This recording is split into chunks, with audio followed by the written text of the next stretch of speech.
Waheshimiwa viongozi, awali ya yote nimshukuru Mwenyezi Mungu mwingi wa rehema kuturuzuku sisi fursa ya kuweza kukutana katika hadhara hii muhimu kwa siku ya leo.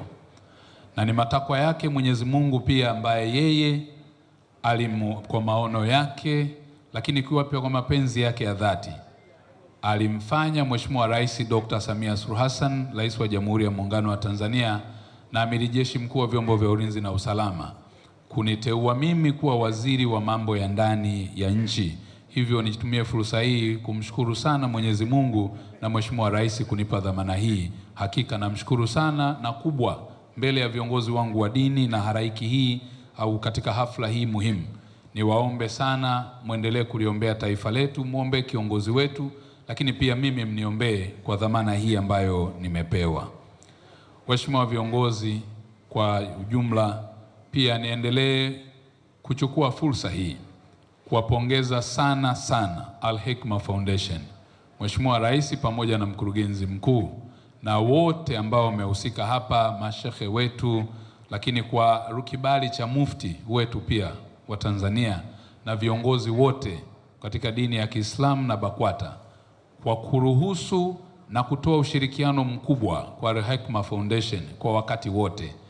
Mmekuwa mkitoa ushirika mkubwa na mimi nimekuwa shuhuda kwa kweli wa shughuli hii nzuri na nzito ambayo imekuwa ikifanyika karibia kila mwaka. Ukiacha mashindano ya Qur'ani tukufu ambayo yanatusaidia sana sisi katika kipindi hicho, tunaona ni mashindano, lakini ni sehemu pia ambayo sisi viongozi wa serikali lakini pia taifa letu tunapata fursa ya neno la Mungu kusemwa katika ardhi ya Tanzania, na hivyo tunapata baraka. Tunawashukuruni sana kwa mashindano haya, na mimi nazidi kuwaombea kwa Mwenyezi Mungu, na niwaahidi kupitia Wizara ya Mambo ya Ndani tutaendelea kutoa ushirikiano mkubwa kuhakikisha mashindano ya Qur'ani tukufu yanafanyika bila kukwamishwa kwa namna yoyote.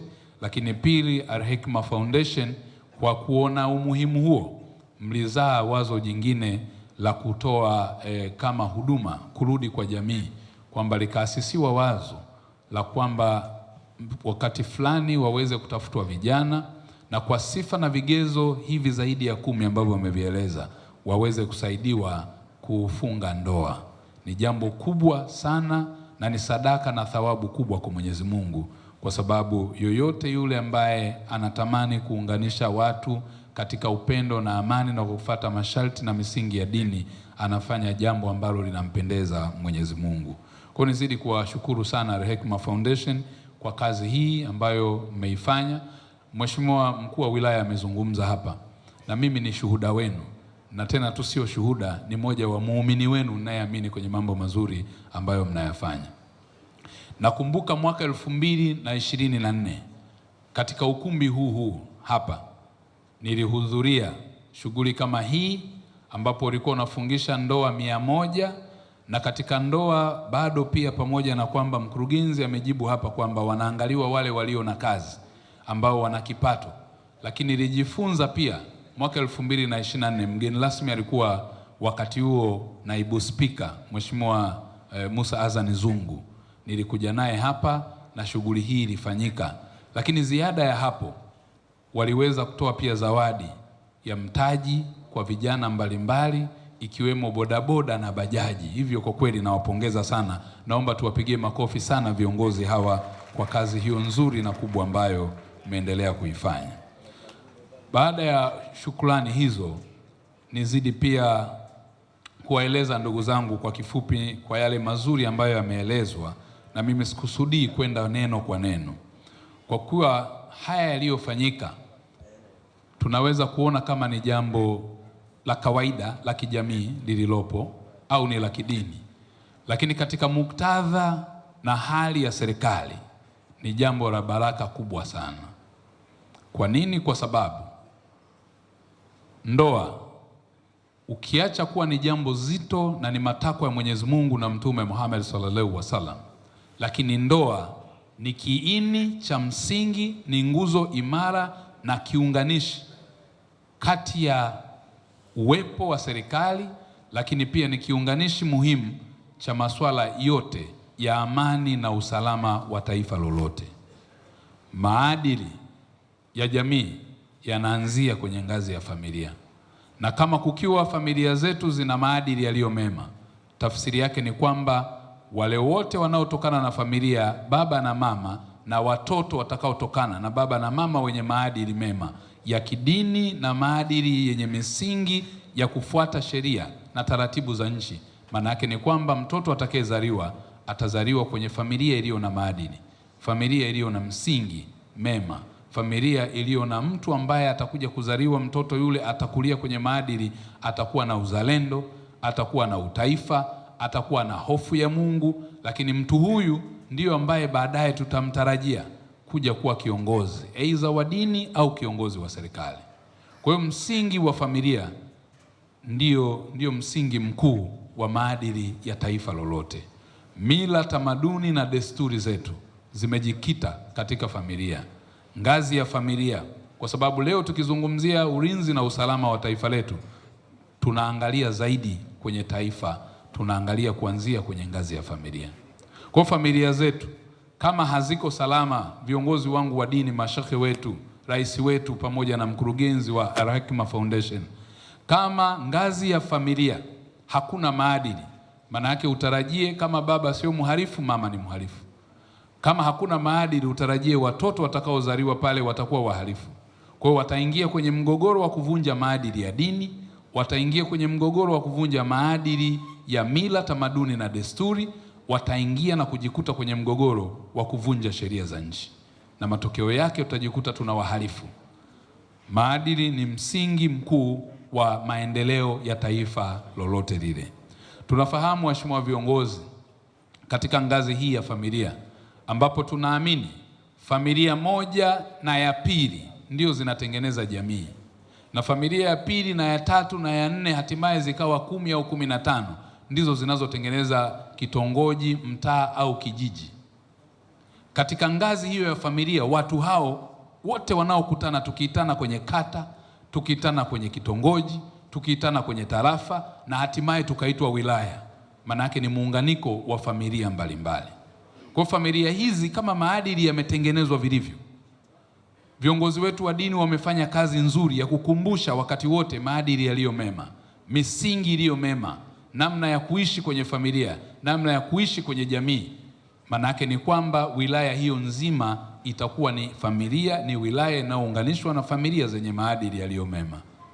Na wilaya itatengeneza mkoa, na hatimaye mkoa na mkoa tutakuwa na taifa ambalo lina misingi ya maadili yaliyo mema. Tutatengeneza taifa ambalo lina misingi ya kuzingatia uzalendo.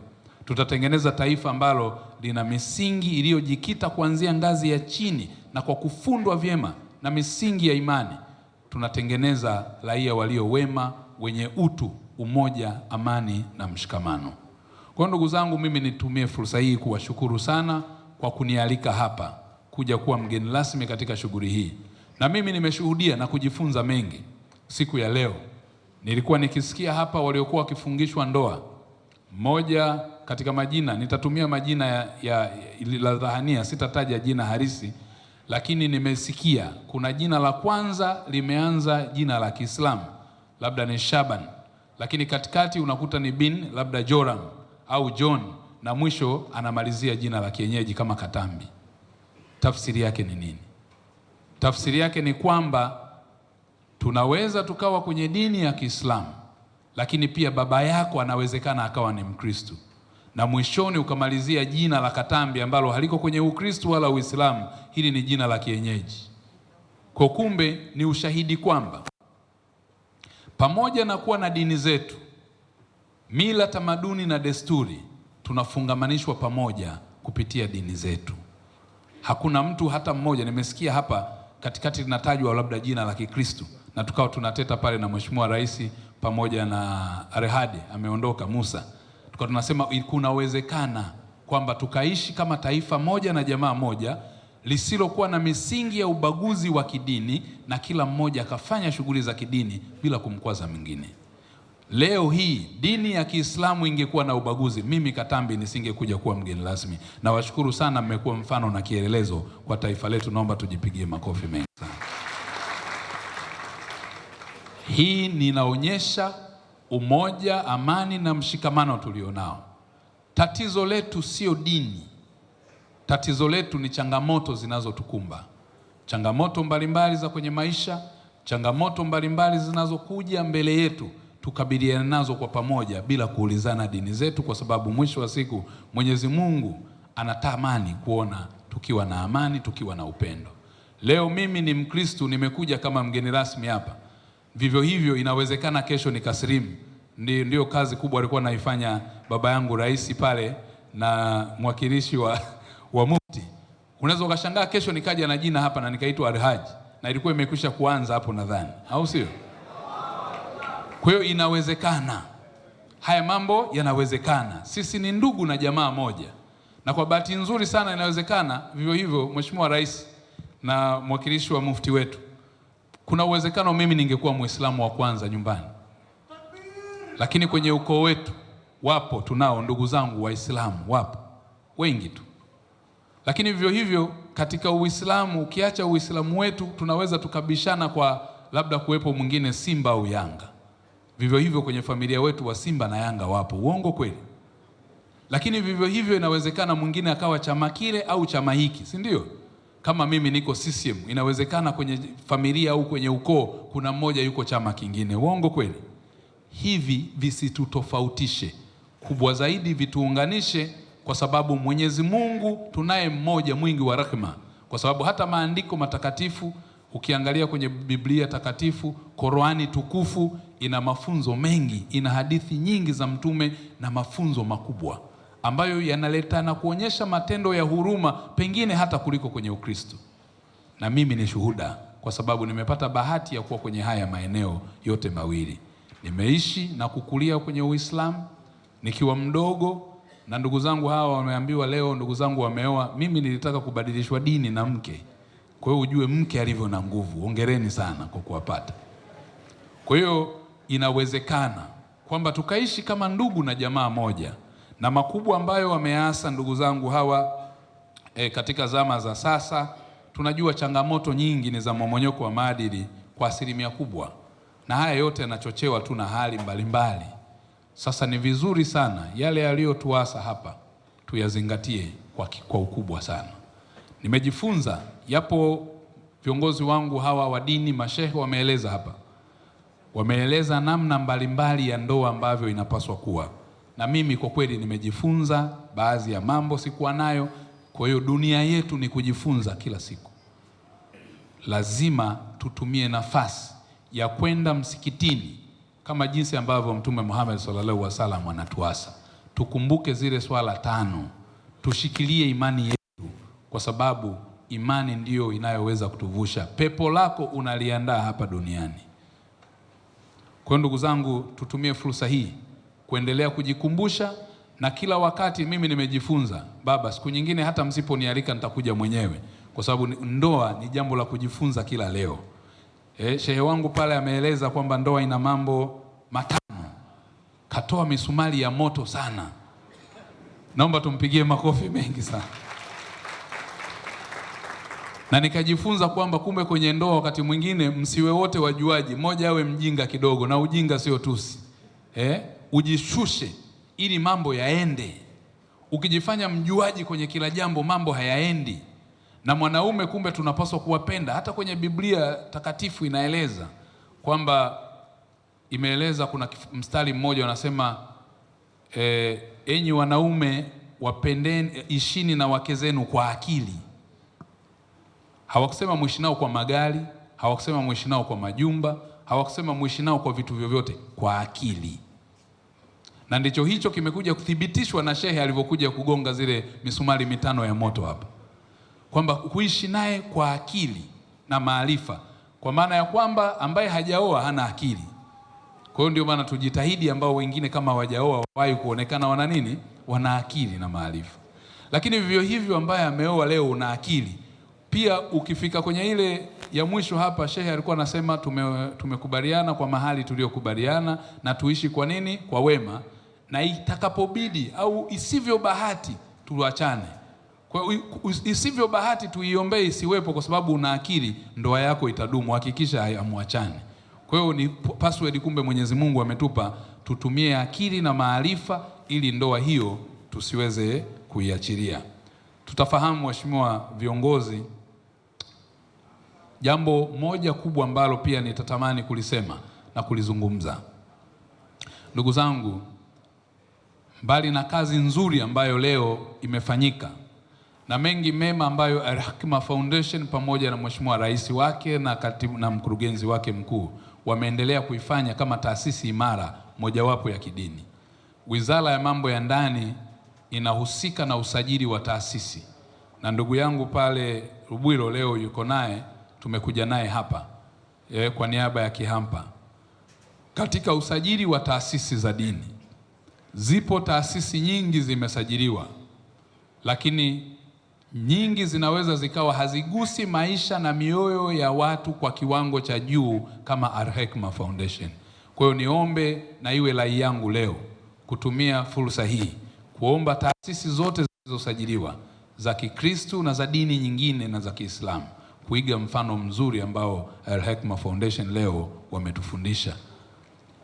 Ni jambo kubwa, ni jambo zuri na la kiimani. Kuunganisha watu kwenye ndoa kufikia 500 si jambo jepesi, ambapo wewe unatoa ufadhili wote, unatoa mafunzo, unatoa mahali, unakwenda kulipia watu mahali, lakini pia unaendelea kuwalea na kuwahifadhi. Kuna kipindi hapa walitoa mitaji, walitoa vyombo mbalimbali na watu wenye ulemavu walikuwepo. Nakumbuka 2024 wakawajali kuwapa bajaji za kwenda kuanzia maisha. Ni jambo kubwa lenye thawabu kwa Mwenyezi Mungu, lakini ni msaada mkubwa sana kwa ulinzi na usalama wa taifa letu. Leo tunao vijana wengi ambao hawana cha kupoteza, kwa sababu akienda hana mke, hana majukumu, hana wajibu, hana cha kupoteza.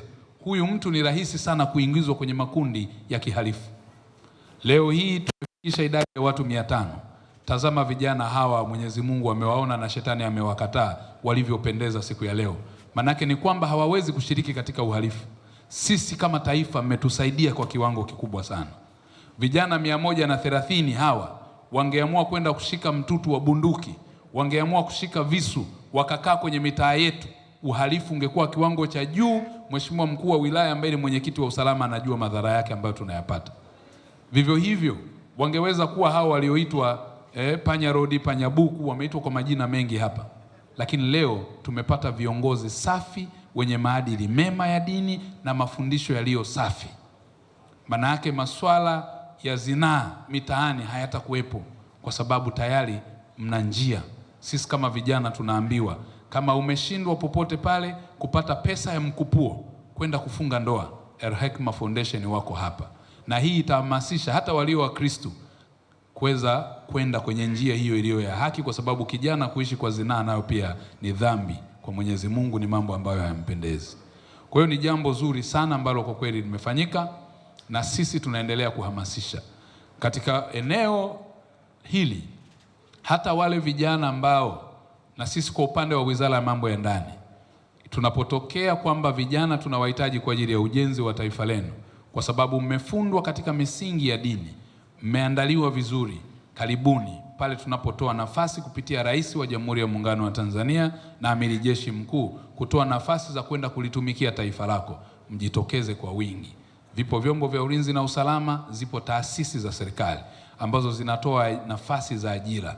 Zinapotokea, karibuni ili muweze kulitumikia taifa lenu. Ulinzi wa taifa letu unatutegemea sisi. Takwimu imetolewa hapa na shehe wetu wa mkoa. Inasikitisha kidogo, lakini ndiyo kwamba tuone kwamba tuna wajibu wa kwenda kufanyia kazi. Nilikuwa namsikiliza akisema takwimu na taarifa ya taraka ambazo zinapatikana sasa. Kasi ya taraka ni kubwa kuliko ndoa zinazofungwa. Unaweza kuona kuanzia 2023 Al-Hikma Foundation imefanya kazi hiyo na Mheshimiwa Rais, mmefungisha ndoa 500, lakini taarifa zinasema talaka ni 1180 kwa mwaka. Lakini pia migogoro ya ndoa ni zaidi ya 97,380. Chanzo ni nini? Ndicho utakuja kugundua moja ya vyanzo ambavyo mimi kama waziri wa mambo ya ndani navitambua, ndoa nyingi leo zinavunjika, chanzo namba moja ni watu kulegalega katika imani, kutokuwa na imani thabiti, kutokufuata mafundisho yaliyopo. Mtoto amekuwa kwa sababu amekuwa na ndoa hizi ambazo wazazi hawatekelezi wajibu wao, haendi madrasa mpaka anakuwa mtu mzima, hata msikitini hajawahi kukanyaga, lakini anaitwa Muislamu. Huyo hatakuwa na hofu ya Mungu. Kwa hiyo hata haya mafunzo viongozi wetu wanayoyatoa hayazingatiwi. Kwa hiyo ni chanzo cha migogoro ama talaka. Kwa hiyo niwasihi ndugu zangu Waislamu, twendeni tukakutane na viongozi wetu wa dini kila jinsi na wakati ambavyo dini yetu inatutaka kwenda. Tuhudhurie, twende kwenye ibada zetu, msikitini twende, lakini pia pale inapotokea kuna mawaidha, inapotokea kwenye mashindano, mambo yote yanayohusiana na dini ni muhimu sana kwenda kule, kwa sababu shetani huingilia nafsi zile ambazo hazina hofu ya Mungu. Lakini hivyo vyanzo vingine, ukiacha hilo, hata kwenye Ukristo kule kuna Sunday school na uhudhuriaji wa makanisani umeshuka na kupungua. Watu hofu ya Mungu imekuwa chini sana. Kwa hiyo, lakini jambo jingine kubwa ni tamaa. Tamaa imekuwa juu. Tunadhani kwamba watu hatuwezi kuvumiliana tena kwenye ndoa. Hauwezi kuvumilia kwa sababu unatamani kupata vitu na mali. Vitu hivi si vya msingi kuliko upendo. Tumetanguliza thamani ya upendo kwenye vitu kuliko upendo baina yetu sisi wenyewe. Lakini pia jambo jingine ni changamoto za maisha. Inaweza ikawa uchumi, kushindwa kuvumiliana, ambazo mengine wameyaeleza vizuri zaidi. Lakini masuala ya changamoto mbalimbali za kiuchumi ni sisi kufanya kazi. Na ndio maana Al-Hikma Foundation wamesema kwanza uwe na kianzio cha kufanya kazi, na hatua ya pili utasaidiwa. Mwenyezi Mungu hawezi kukutupa. Kwa haya yote ni maeneo ya vyanzo mbalimbali. Uaminifu nayo pia ni eneo jingine. Tuendelee tukawe waaminifu kwenye ndoa zetu, na pale ambapo inabidi au inapolazimu tukafate misingi ambayo tumeelezwa kupitia dini. Hivyo ndugu zangu, nizidi kuwasihi na kuwashukuru na kuwaasa, kwa sababu hotuba hii sikutamani kusoma kama ilivyo, kwa sababu ya kutambua umuhimu na muda ambao tunao umekuwa finyu, lakini nizidi kuhakikishia taifa letu liko salama sana kwa ujumla wake. Mheshimiwa Mkuu wa Wilaya amesema wilaya yake ya Temeke iko salama, na ametoa salamu za mkoa uko salama.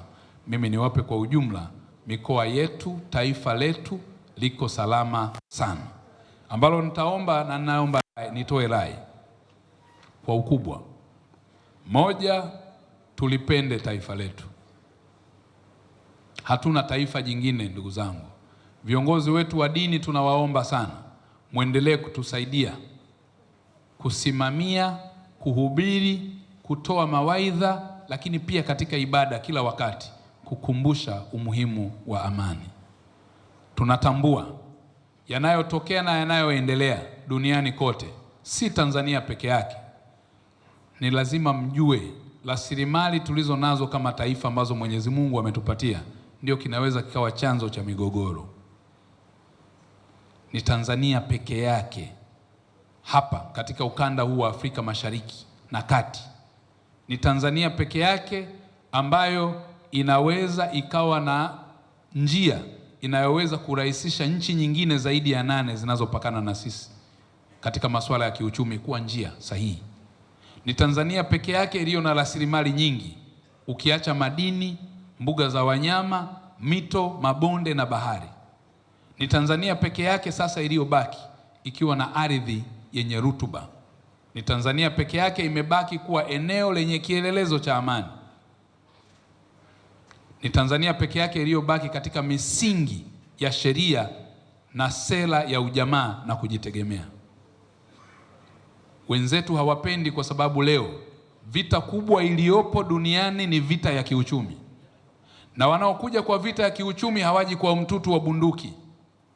Wanakuja kwa vita inayoitwa, wanafanya economic espionage, economic intelligence na economic warfare.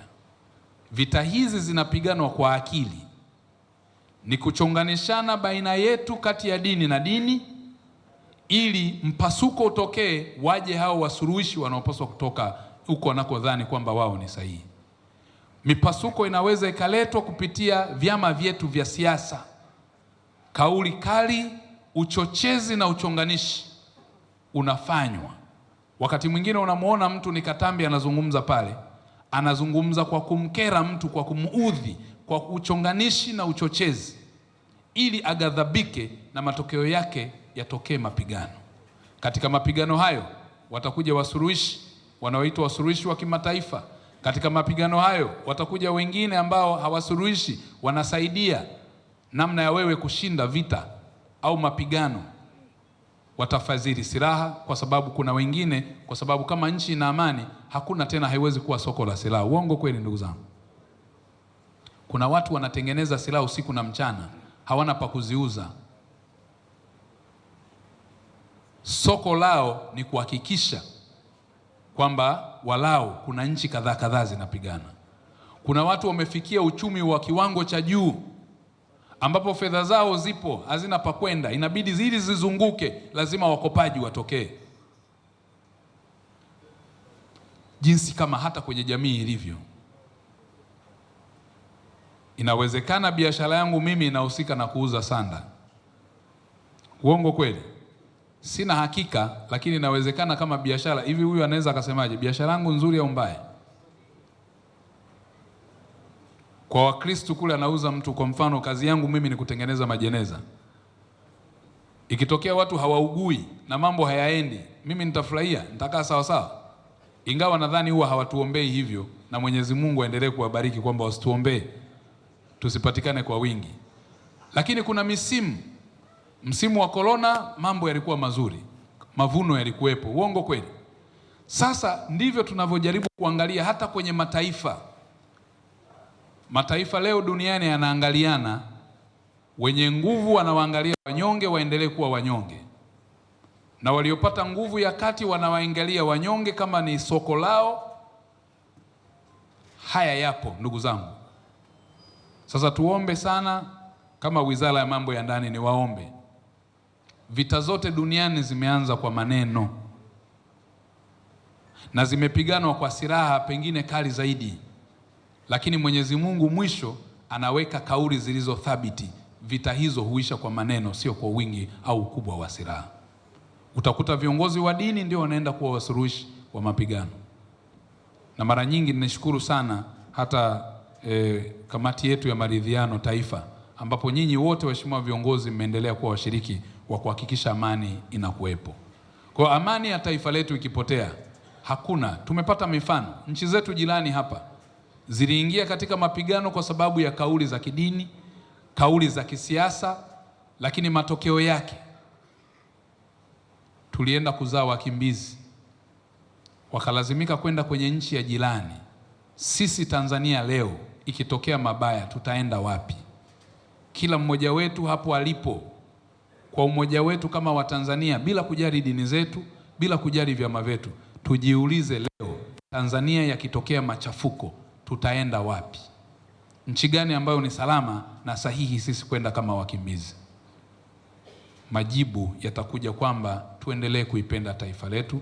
Viongozi wa dini nizidi kuwashukuru sana, BAKWATA na viongozi wote wa taasisi mbalimbali za dini ya Kiislamu, mmeendelea kuwa karibu na taifa letu, mmeendelea kuwa karibu na Mheshimiwa Rais Dr. Samia Suluhu Hassan, mmeendelea kuwa karibu na viongozi kwa wakati wote, mkituombea kwa ukaribu sana na kutuasa. Hata wale ambao walifanya kwa kukengeuka katika Uislamu au Ukristo, ambapo walitoa matamshi makali ambayo pengine yalitaka kuleta uchonganishi, mliwaita na kuwasuluhisha, kwa sababu hata sisi kama Watanzania ni muhimu tukajua ni wakati gani Katambi anazungumza kama Katambi, sio waziri wa mambo ya ndani. Ni wakati gani Katambi anazungumza kama yeye, kwa sababu kuna wakati wengine anaweza kazungumza Katambi akatoa kauli mbaya ya kidini ikaaminika ni Wakristo wameamua kufanya hivyo. La hasha, hakuna mtu aliyetumwa kulifarakanisha taifa letu, na wakati mwingine tujue, na sisi tuendelea kuchukua hatua kwa wale ambao wanaleta kauli chonganishi na chochezi ambazo zinaondoa upendo na umoja na amani katika taifa letu.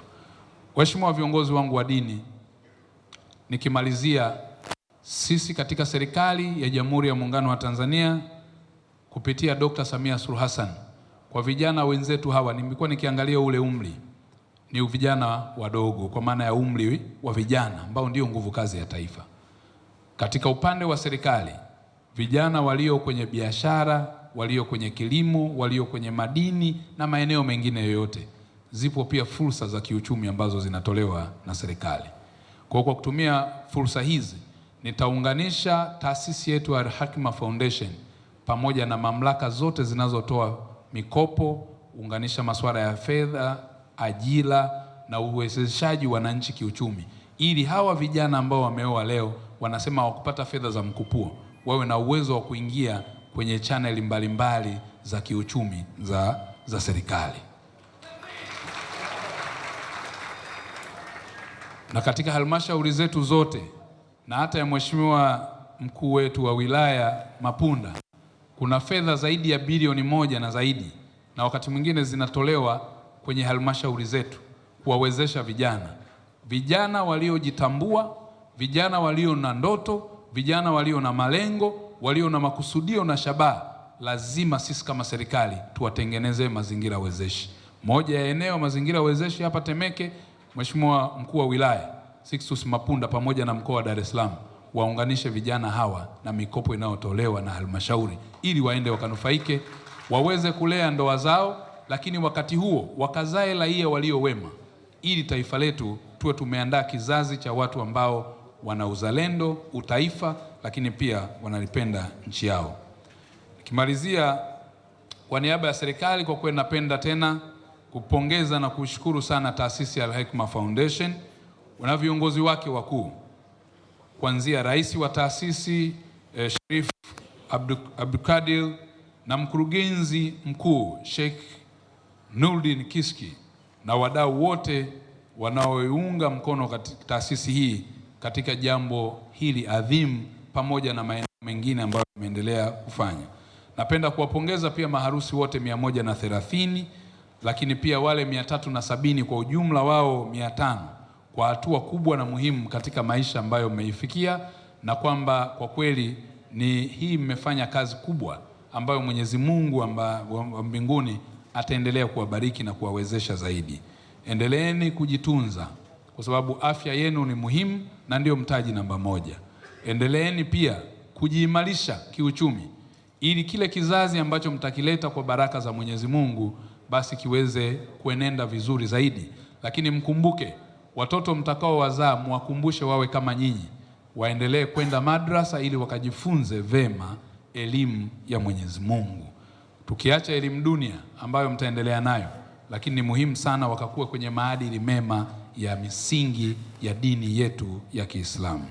Niendelee pia kuhakikishia kwamba serikali itaendelea kuwa nanyi, tutaendelea kuwapa ushirikiano wa kutosha, taasisi zote na hasa BAKWATA na viongozi wengine pamoja na Al-Hikma Foundation, tutaendelea kuwapa ushirikiano wa kutosha, na karibuni sana pale mnapotuhitaji kwa wakati wowote, sisi tupo tayari kuweza kushirikiana nanyi. Natambua ndoa zenu zikajae furaha, ndio dua yangu kwenu. Ndoa zenu zikajae furaha, baraka na mapenzi, lakini pia huruma na utulivu, na mkalete kizazi chema kwa ajili ya taifa letu. Wassalamu alaikum warahmatullahi wabarakatuh. Wabillahi tawfik. Asanteni sana, Mwenyezi Mungu awabariki.